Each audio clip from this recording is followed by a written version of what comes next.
Okay, the Dallas Cowboys and their injuries. Well, you know, Matt McBriar losing the punter for the year on that block punt to lose the game this past week in Arizona. That's a big loss because when you lose a punter that you rely on, that's tough to get a guy to come in. Now, I know you say it's a punter, but, you know, they're not that easily replaced. Trust me. And then you lose Felix Jones, your home run hitter, for a couple weeks. And that puts more focus on Marion Barber. And you know what? This not a blessing that a guy's hurt, but Marion Barber can carry it 40 times if he needs to. This is a full-grown man, folks. And I actually think, aside from Jason Witten, that Marion Barber is their best offensive football player. And I think he should carry it more. And the Cowboys with Brad Johnson now, losing Tony Romo for about a month with that broken pinky finger, having Brad Johnson turn around and hand it in some play action, this team will become more physical than finesse. And they need to because Marion Barber can handle it. He'll knock you in the mouth. And I'd like to see him touch it more.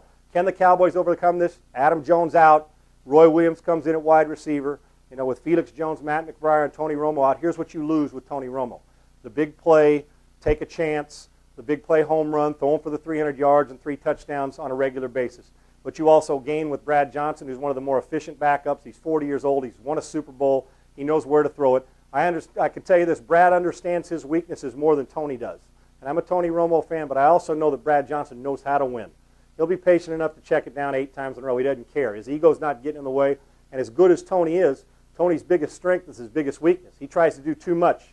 Balls bouncing up and hitting him in the chest. He gets a little lucky sometimes, too, but balls that should have been intercepted or dropped. There's a stint in every game that I watch Tony Romo where he does something that makes you shake your head saying, oh, now I understand why he wasn't drafted.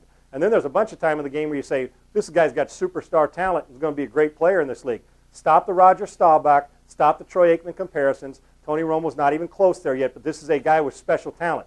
In the next month, he's got to take a step back during his rehab and think, you know what? There's some things that I still got to do better. I can't put my team in a bind. And I think Romo is an awesome talent. I love watching him play.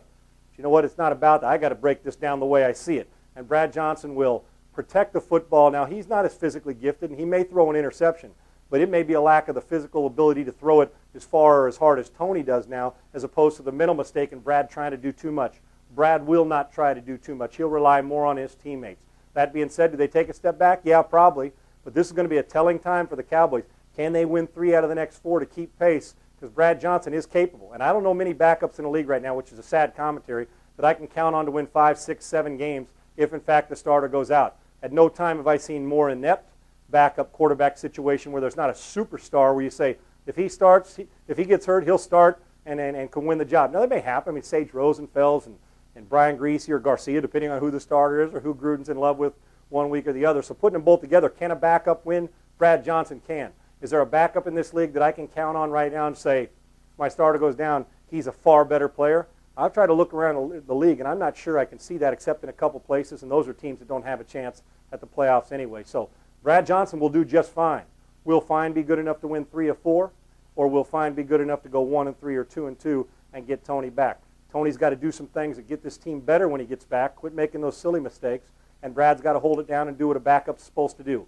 Be capable, be reliable, be accountable, and have your players trust you, and I believe they will, and Brad is a great leader. I don't think there's such a fall-off that people panic, although Brad Johnson's a backup, but I think you'll see at times him play like a starter. I don't think this is one of those things that if it was me going into backup, you could start to panic. Brad Johnson will take care of it fine in Dallas.